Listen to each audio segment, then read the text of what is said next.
দিগন্ত জোড়া জলরাশি, নীল আকাশ আর মেঘের খেলায় গড়ে ওঠা এক স্বপ্নরাজ্য এই টাঙ্গুয়া হাওর। আমি আজ আপনাদেরকে দেখাবো এই হাওর কন্যা টাঙ্গুয়াতে আমাদের অভিজ্ঞতা, আর ভিডিও শেষে থাকছে আমাদের পুরো ট্যুরের খরচ সহ নানান প্রশ্নের উত্তর। তো বেশি কথা না বাড়িয়ে চলুন ভিডিওটি শুরু করি। প্রিয় বন্ধুরা, আসসালামু আলাইকুম। আশা করি আপনারা সবাই ভালো আছেন।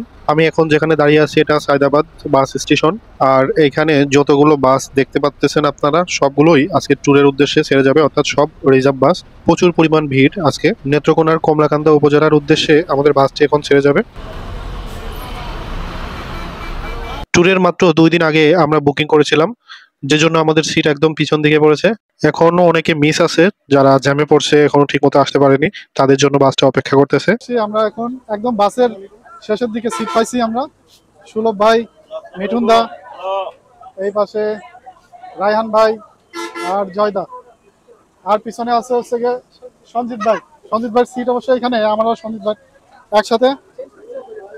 অবশেষে রাত 12:30টার দিকে আমাদের গাড়িটি রওনা দিল, কারণ প্রচন্ড জ্যাম। এই জ্যাম ঠেলে বের হতে অনেক সময় লেগেছে।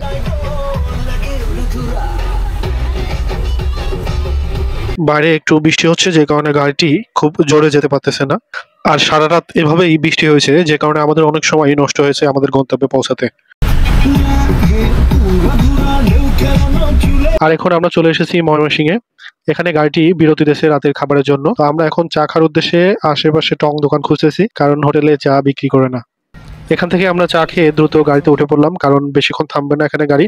আর এখন যত লেট করবে আমাদের পৌঁছাতে তত দেরি হবে। এভাবেই রাতটা কেটে গেছে। দেখা হচ্ছে সকালবেলা।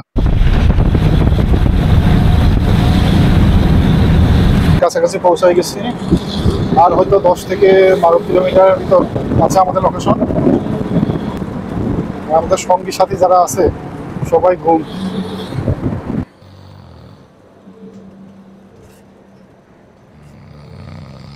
এখন ভোর 6:30 বাজে। আমরা নেত্রকোনার বারোহাট্টা বাজার পার হয়ে এসেছি। কিছুটা পথ পেরোনোর পর হঠাৎ চোখে পড়লো সেই স্বপ্নীল দৃশ্য।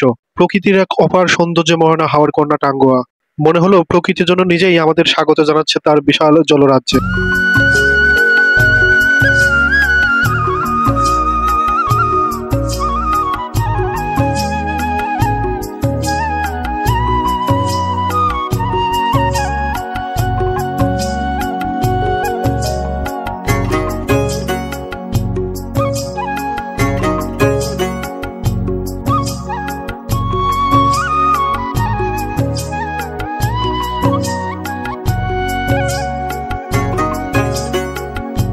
ফাইনালি আমরা নেমে পড়ছি গাড়ি থেকে। এখন যাচ্ছি আমাদের বোটের উদ্দেশ্যে। পিছনে আমাদের সবাই আছে, আর ওই সামনে ওইখানে আমাদের বোট দাঁড়িয়ে আছে। আমাদের 45 জন প্লাস গাইড সহ টোটাল হয়তো 50 জন।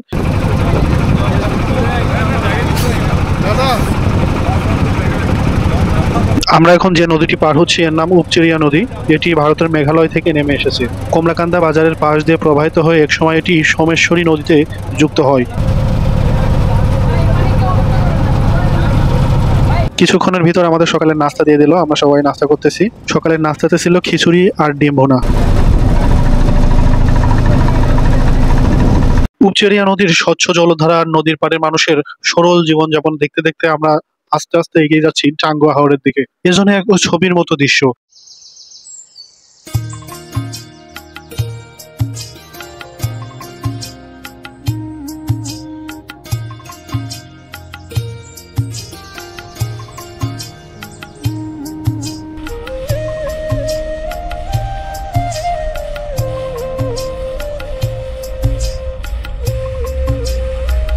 এরপর কিছু দূর পার হতেই মেঘালয় সীমান্ত ঘেঁষা পাহাড়গুলো আমাদের চোখে পড়লো। এই দৃশ্যটা এতটাই মনোমুগ্ধকর যা ভাষায় প্রকাশ করার মতো না।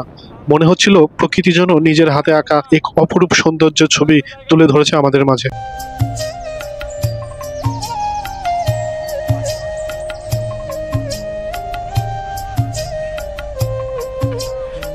কমলাকান্দা ঘাট থেকে প্রায় 3.5 ঘন্টার জার্নি করে এখন আমরা এসে পৌঁছালাম ওয়াচ টাওয়ারে। আর আমাদের বোটটি এখানেই দাঁড়িয়ে আছে। এখন আশেপাশে যত নৌকা আছে সব চলে এসেছে। তারা জনপ্রতি 100 টাকা করে 1 ঘন্টার জন্য মানুষ নৌকায় উঠাবে। আমরা ছিলাম 6 জন, তো 500 টাকা দিয়ে আমরা একটা নৌকা নিলাম।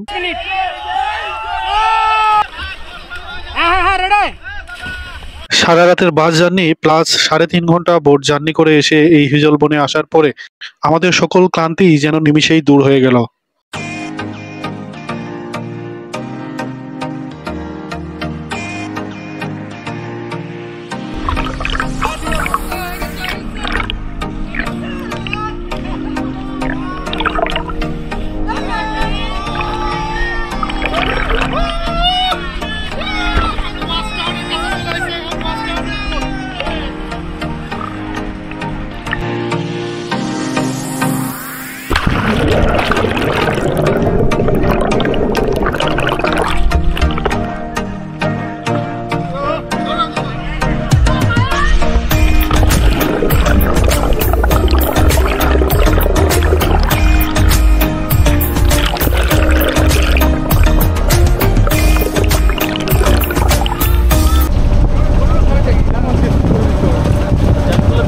প্রায় 1 ঘন্টা যাবত আমাদের বোটটি ওয়াচ টাওয়ার এরিয়াতে ছিল। এখন আমাদের পরবর্তী গন্তব্যে রওনা হয়েছি। পরবর্তী গন্তব্যে গিয়েই আমরা দুপুরের লাঞ্চ করব, আর সেখান থেকে নীলাদ্রি লেক, শিমুল বাগান, বারিকা টিলা সহ যেসব লোকেশন আছে সেসব লোকেশনে যাব।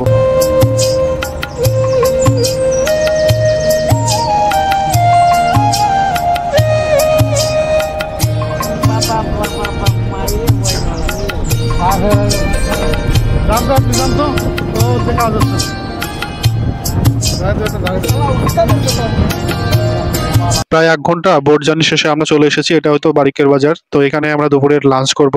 আজকে শুক্রবার বিধায় প্রচুর পরিমাণ ভিড় হয়েছে। খাবার হোটেলগুলোতে খাবার পর্যন্ত নয়। কিছুক্ষণ অপেক্ষা করা লেগেছিল আমাদের দুপুরের খাবারের জন্য। এরপরে আমরা সবাই মিলে বাইক ভাড়া করলাম। এক বাইকে 2 জন, জন প্রতি 250 টাকা, অর্থাৎ এক বাইকে 500 টাকা করে দেওয়া লাগবে। শিমুল বাগান, বারিকা টিলা, নীলাদ্রি লেক সহ আর কিছু লোকেশন ইনি দেখাবে। তো আমরা এখন যাচ্ছি শিমুল বাগানের উদ্দেশ্যে।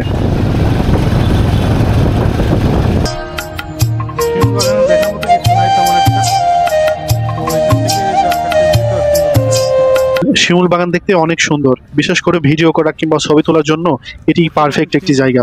মনে হয় যেন এটি শিল্পীর রং তুলি দিয়ে আঁকা ছবি।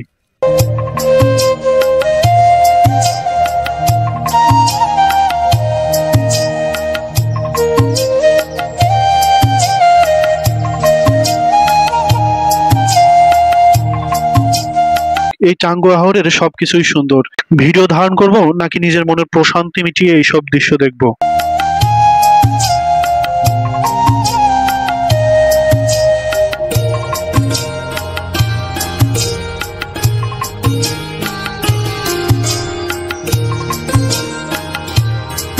শিমুল বাগান থেকে এখন আমরা চলে এসেছি বারিকা টিলাতে।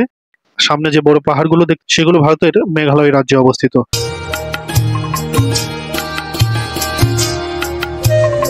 এরপরে আমরা চলে যাব নীলাদ্রি লেক। নীলাদ্রি লেকের উদ্দেশ্যে আমরা এখন গাড়িতে চড়েছি। কিছুক্ষণের মধ্যেই সেখানে পৌঁছে যাব।